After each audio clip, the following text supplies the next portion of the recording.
all are doing well. So welcome back to my channel Learn Cymatics.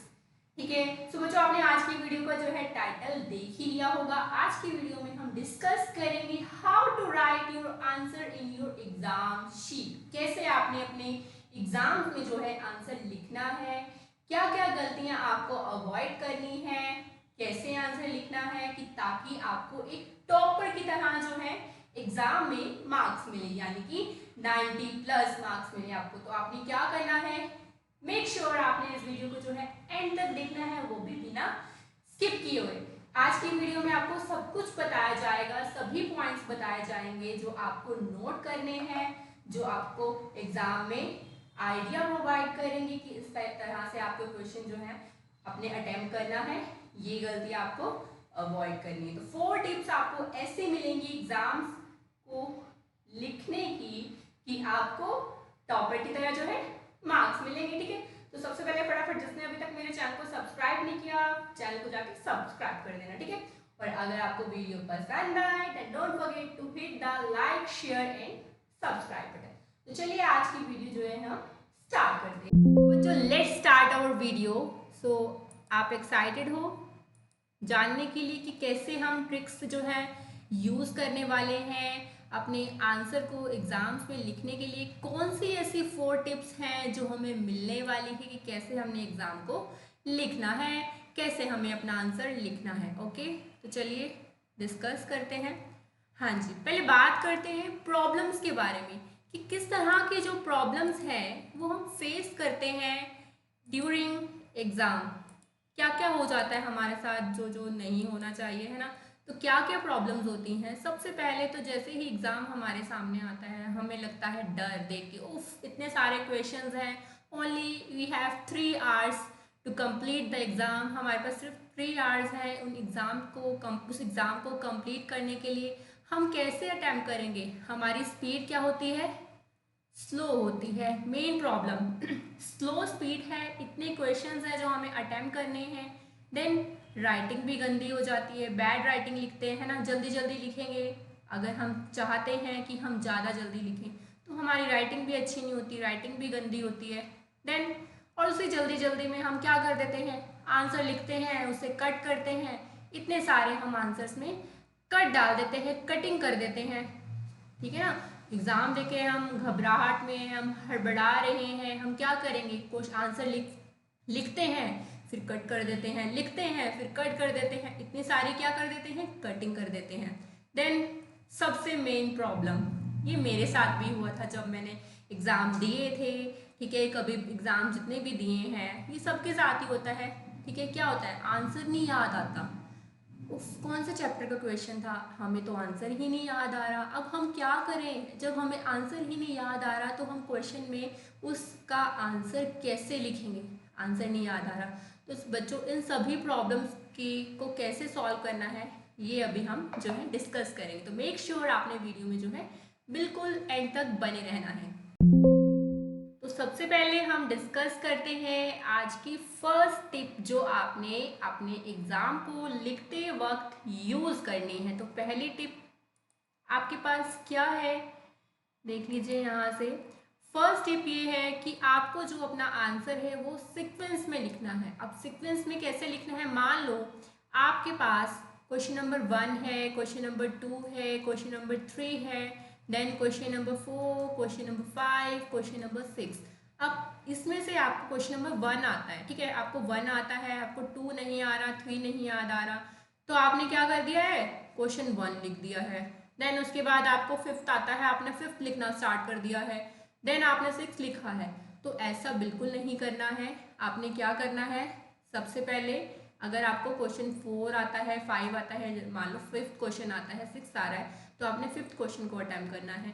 Then आपने 6th question को attempt करना है। ठीक है ना, तो आप जब इन क्वेश्चन को अटैम्प्ट करोगे तो एग्जामिनर को अच्छा लगेगा कि बच्चे ने जो है पेपर अपना सीक्वेंस में किया, ये नहीं किया कि पहले क्वेश्चन 1 कर दिया है देन उसने 6 कर दिया है। ऐसे नहीं करना, सीक्वेंस में आपने क्वेश्चन को करना है। मान लो कई बार आपके पास अब बोर्ड के एग्जाम्स हैं, मोस्टली आपके पास पार्ट्स में क्वेश्चन आता है। क्वेश्चन नंबर 1 है, इसका ए पार्ट है, इसका बी पार्ट है, इसका सी पार्ट है। अब आपको सी पार्ट आता है तो आपने क्या कर दिया, क्वेश्चन 1 लिख के इसका सी पार्ट कर दिया, देन उसके बाद क्वेश्चन नंबर 4 करना स्टार्ट कर दिया, उसका ए पार्ट कर दिया। बिल्कुल ऐसी गलती नहीं करनी है, ठीक है।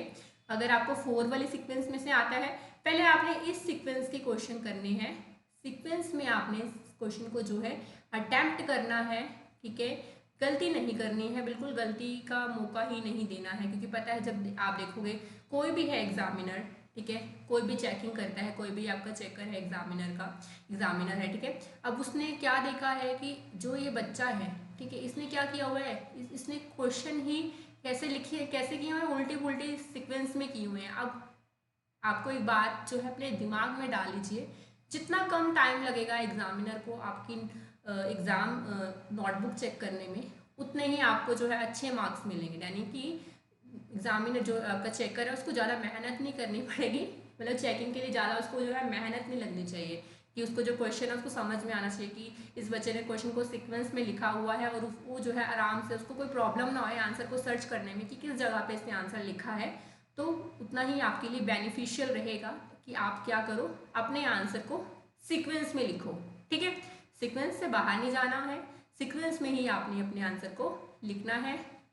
आपके चेकर को, एग्जामिनर पेपर चेकर को जितना कम टाइम लगेगा उतना आपके लिए बेनिफिशियल है, ठीक है। कम टाइम लगेगा इतना, मतलब उससे ध्यान से चेक नहीं किया तो आपको अच्छे मार्क्स मिलेंगे, ठीक है। तो पहली टिप आपको अपने माइंड में ये डालनी है कि आपको आंसर को सीक्वेंस में लिखना है, ठीक है।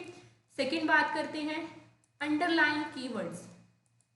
अंडरलाइन कीवर्ड्स क्या है, जैसे मान लो आप कोई भी क्वेश्चन का आंसर लिखते हैं, आपको पता है इस आंसर में ये आपके पास कैसी है, मेन टर्म है, मेन है, ठीक है।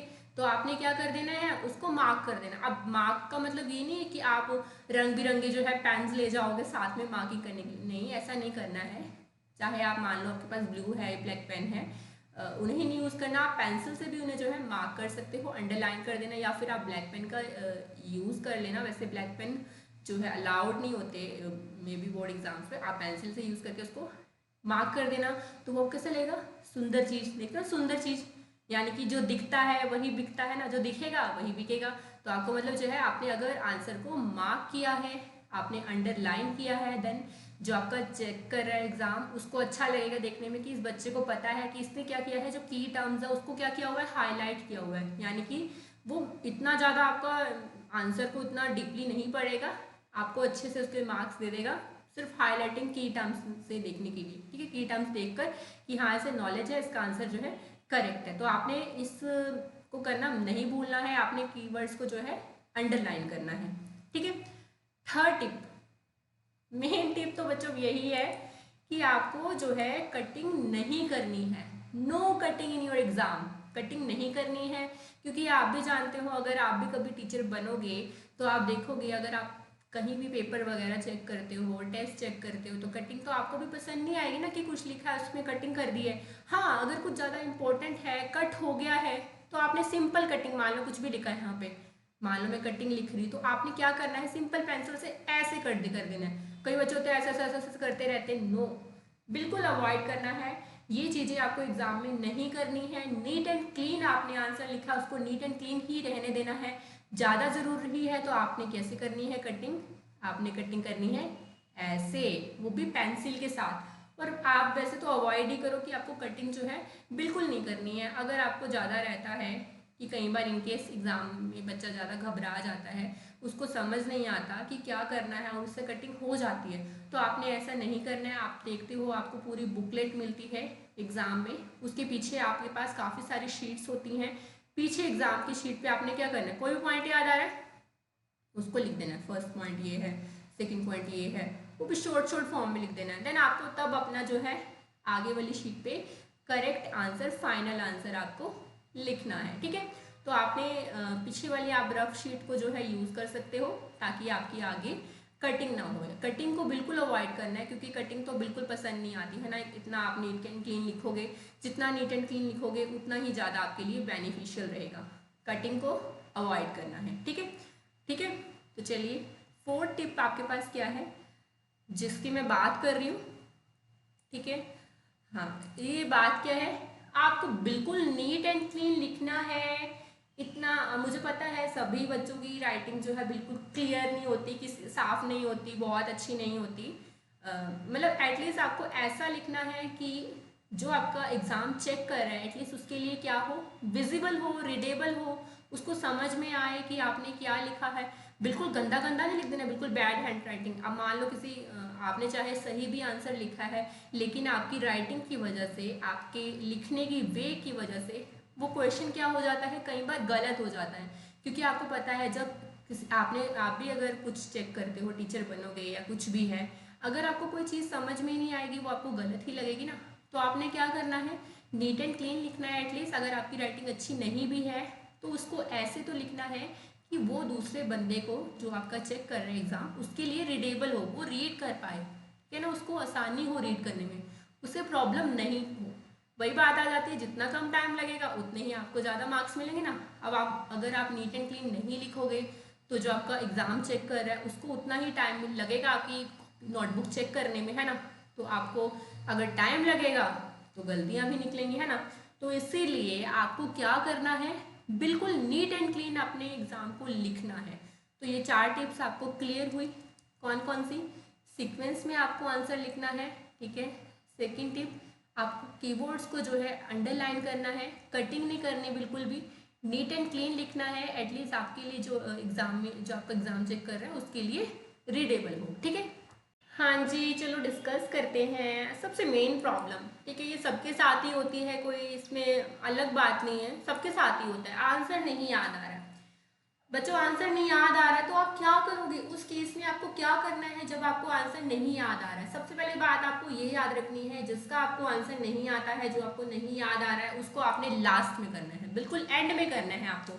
उसको आपने एंड में करना है। साथ में प्रोसेस क्या याद रखना है आपको, आपको उस चैप्टर को रिमाइंड करना है कि ये कौन से चैप्टर का क्वेश्चन है, चैप्टर रिमाइंड करना है।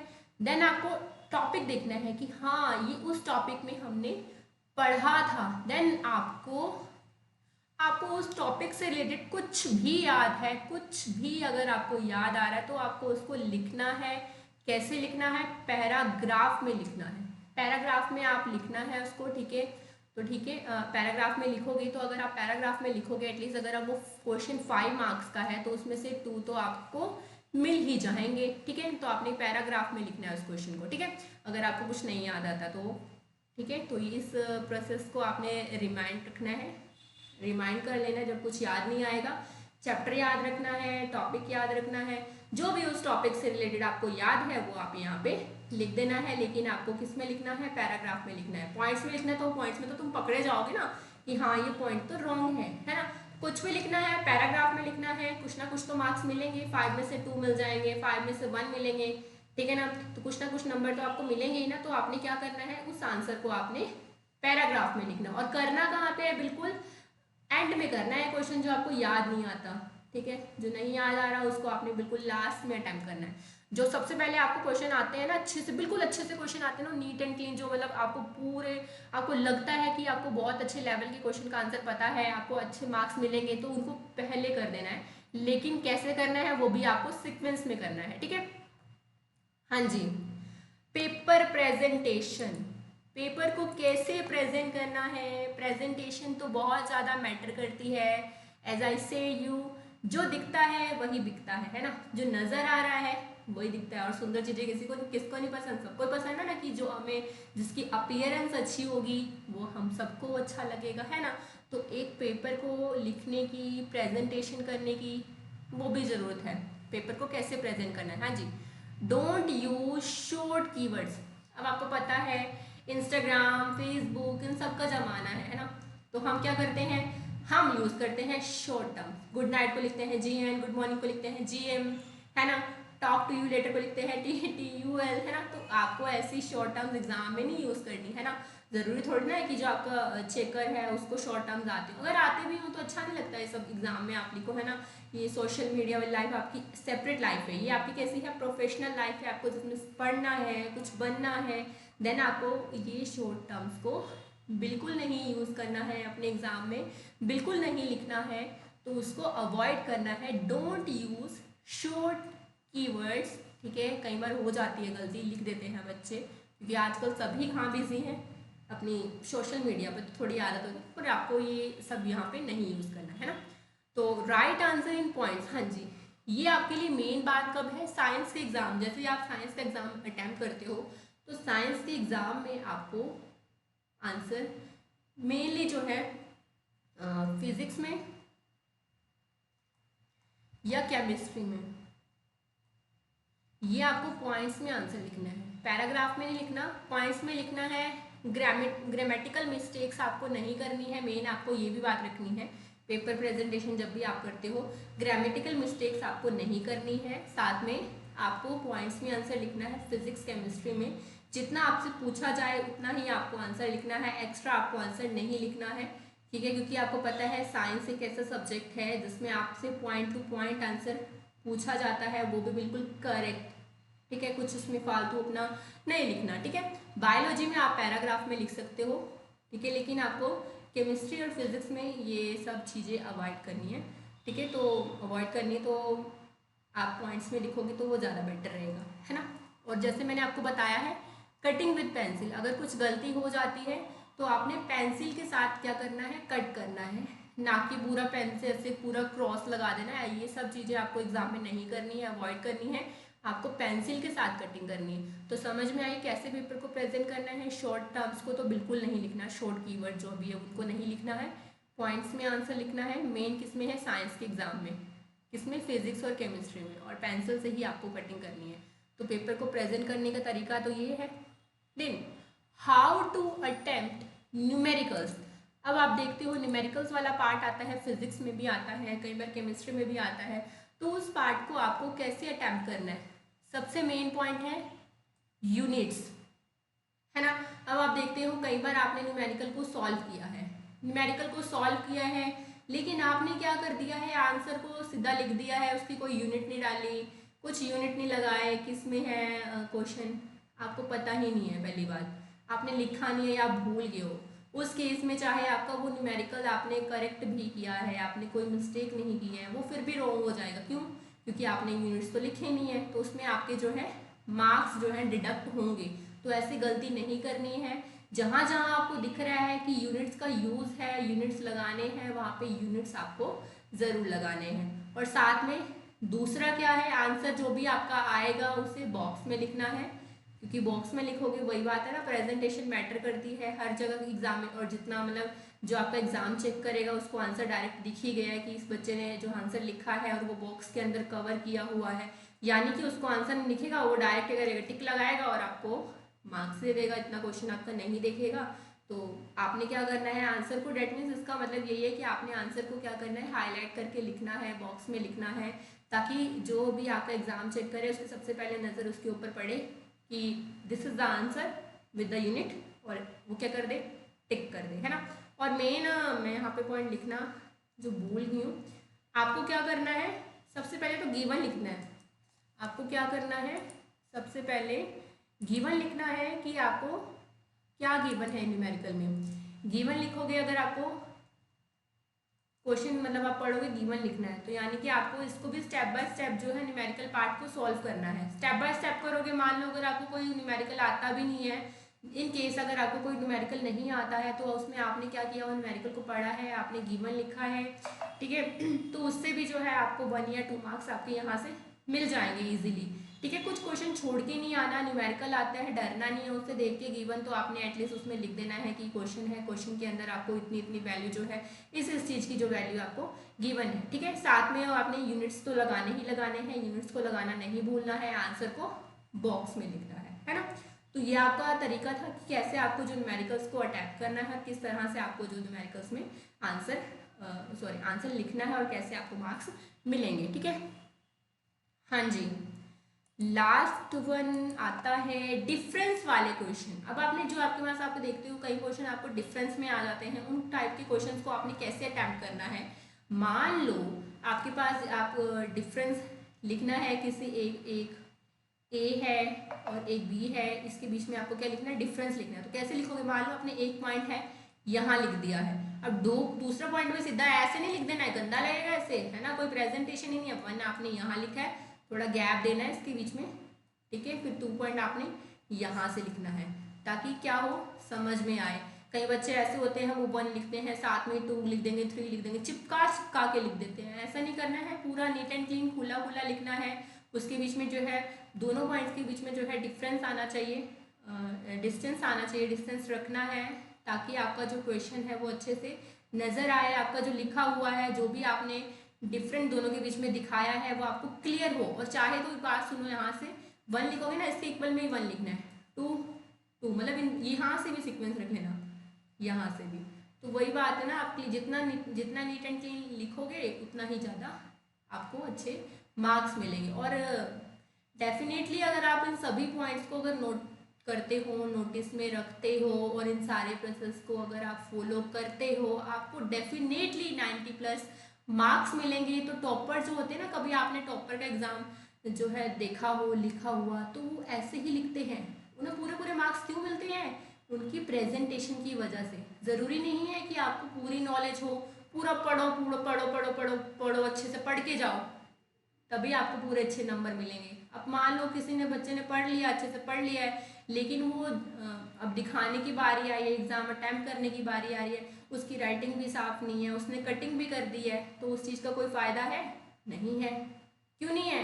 क्योंकि एग्जामिनर को अच्छा नहीं लगा ना, एग्जामिनर को कुछ समझ में आया है कि इस बच्चे ने क्या लिखा है, क्या क्या चेक करे, क्या नंबर दे, तो उस चीज़ का कोई फ़ायदा नहीं है। ठीक है, ठीक है, पढ़ना है, पढ़ना तो तुम्हें है ही, ऑब्वियस, पढ़ के ही तुम एग्ज़ाम को अटैम्प्ट करोगे, लेकिन इन सब चीज़ों को जो है अच्छे से अपने माइंड में जो है डाल लो, फिक्स कर लो कि आपको एग्ज़ाम को कैसे अटैम्प्ट करना है। ठीक है, आई होप आपके लिए जो ये वीडियो है ये वैल्यूएबल होगी। ठीक है, और आप इन सब पॉइंट्स को जो है अच्छे से अपने एग्ज़ाम में, जब आप एग्ज़ाम आ ही रहे हैं, चल भी रहे होंगे हाफ ईयरली एग्ज़ाम, उसमें यूज़ करोगे। ठीक है, सो बच्चों, कैसी लगी आज की वीडियो? लाइक शेयर कमेंट्स करके ज़रूर बताना। कोई डाउट रहता है तो अपने डाउट्स को कमेंट सेक्शन में मेंशन करना मत भूलना। ठीक है, सो आज की वीडियो जो है यहीं पर एंड होती है। अब हम मिलेंगे नेक्स्ट वीडियो में ऐसे ही एक इंफॉर्मेटिव टॉपिक के साथ। तब तक के लिए good bye and thank you for watching my video. Bye.